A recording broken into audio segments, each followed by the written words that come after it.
Hola, soy la Guise y aquí seguimos hablando de toda la armadura que nos dejó el Señor. Ya hemos hablado de las tres primeras piezas que fueron el cinturón de la verdad, la coraza de justificación o justicia y el calzado de la preparación del evangelio de la paz. A ese ya le dimos bastante.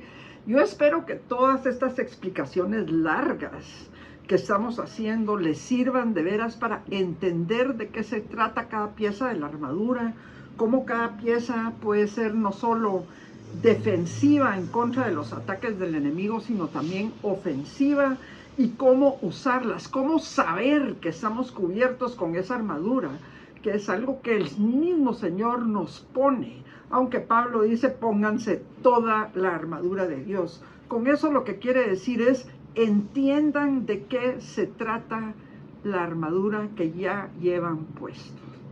Entonces, hoy venimos a hablar del escudo de la fe. También como que va a ser una serie larga porque hay tanta información acerca del escudo de la fe. Vamos a empezar con el versículo.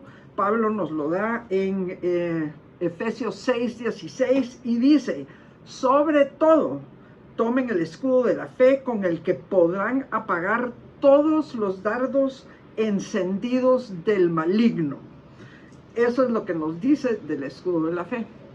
Entonces, aquí hay muchas cosas que podemos sacar y quiero platicarles de todas estas cosas.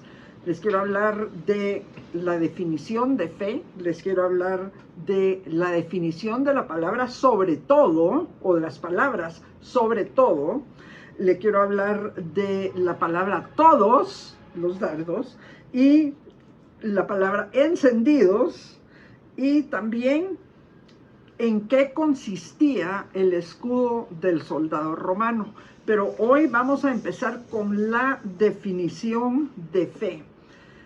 La palabra fe es una palabra que se empieza a usar en el Nuevo Testamento.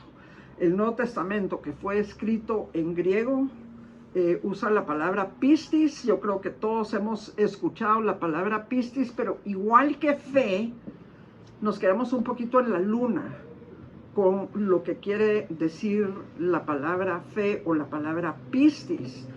Los discípulos, cuando le piden al Señor Jesús que incremente su fe, lo único que se sacan es un buen regaño de parte del Señor. Solo les dice si tuvieran fe como un grano de mostaza, y les explica algunas de las cosas que podrían hacer si tuvieran fe, pero no les dice cómo incrementar su fe.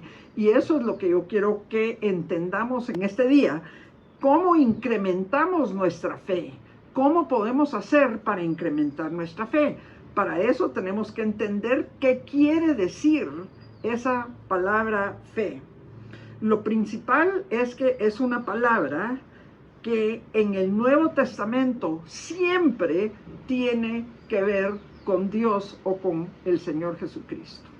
No es una palabra que se aplica a la fe en los hombres o a la fe en las circunstancias, sino siempre la palabra fe tiene que ver con Dios. Entonces, es una firme persuasión, una convicción basada en lo oído o lo leído. Recordémonos que cuando las cartas del Nuevo Testamento estaban circulando, la gente no tenía acceso a lo escrito, sino que era lo que escuchaban. Entonces, recordémonos que siempre tiene que ver con Dios. Empieza con una firme convicción que produce un pleno reconocimiento de la revelación o la verdad de Dios. Esa es la primera parte, esa firme convicción que produce el pleno reconocimiento de la revelación o la verdad de Dios. La segunda parte de la palabra fe es una rendición personal a Dios por esa nueva verdad o revelación que estamos recibiendo o entendiendo. Y la tercera parte es que debe haber un cambio en mí con esa convicción, revelación y rendición. Un cambio en mi conducta, en mis pensamientos, en mis actitudes, en mis hábitos, inspirada por esa rendición.